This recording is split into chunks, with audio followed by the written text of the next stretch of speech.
Hi there, Firebirds fans, and welcome to the Fireplace. I'm Tom Mitchell, and once again we're joined by Suncorp Team Girls Ambassador Clare McMeniman. Claire, on the weekend, a big win from the Birdies. We collected all 8 points, and it was fresh off the bye too. It was an amazing return for the girls, that start of the bye in terms of coming out of it really strongly, and an emphatic victory. And I don't even think it mattered so much that it was against what was an underwhelming Thunderbirds performance. What I was really impressed was just the fact that the girls were able to string towards a 4-quarter effort.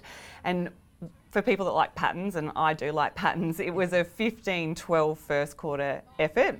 Then it was a 16-11, 17-10 and 18-9. So in every quarter that the Firebirds played, they built their score and they started to widen that gap and lessen the amount of goals that the Thunderbirds were putting together. And it was an opportunity for the Seven to just put together 60 minutes of really strong netball and play out the game plan that they kept talking about consistently across that time.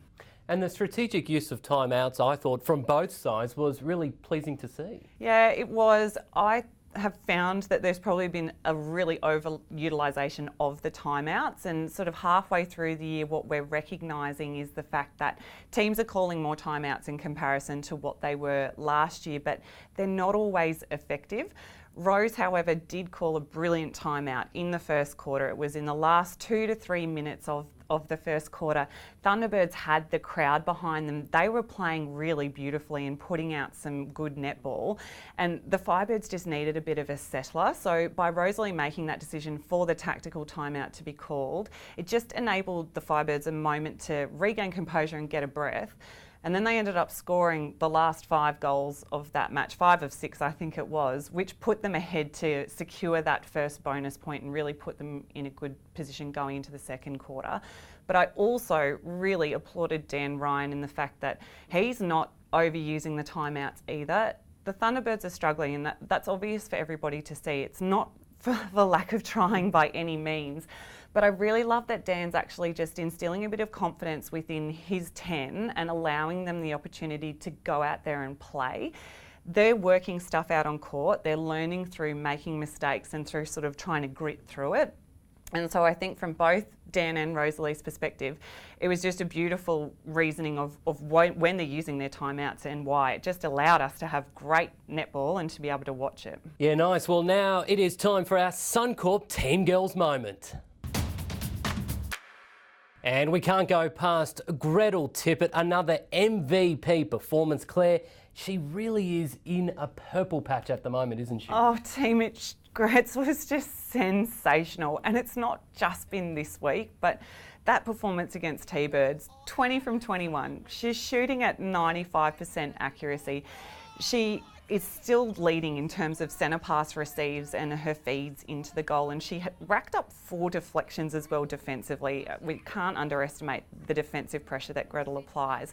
I just think that she's showing this sense of maturity in this season, and she spoke post-match about the fact that she's really been trying to focus on her error rate and trying to reduce that, and I think it's showing, but not in the way that it's also stifling her creativity and her flair as an individual, which is what's amazing about Gretel. Is she's just so unique, and that's why we love her.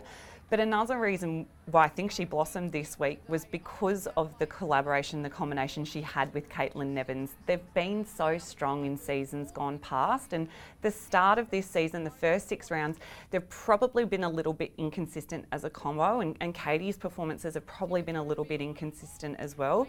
But that game on the weekend put a lot of that to rest. It put it to the side because Katie had a phenomenal performance. And I think that Katie taking more of the load in terms of, it was a little bit more even in terms of centre pass receives and feeds in the circle across Katie and Gretel out the front.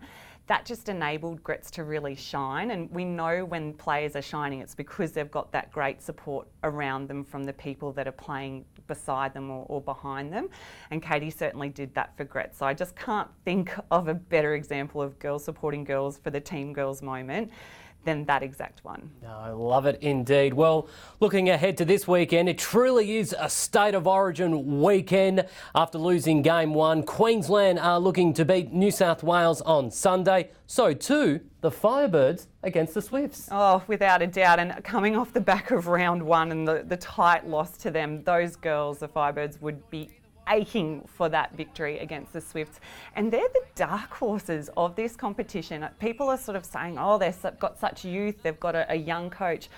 But by gosh, are they showing maturity. Last week's performance against the Lightning was pretty great from them, just in terms of their ability to etch out that first quarter sort of like margin, but also to retain that throughout the match. And they've proven that they can win tight contests. So for the Firebirds, it's a real challenge this weekend to ensure that they're coming up against them with that steely determination and sort of grit that they showed in Adelaide and transfer that onto a home court. So I cannot wait. It's going to be a cracker, and I do not think that Queensland are going to lose this one. Unlike the State of Origin team earlier in the year and what we did, we're going to win this. I just feel it in my bones. Yes, I'm hoping for a Queensland double on Sunday, that's for sure. It is at the Brisbane Entertainment Centre.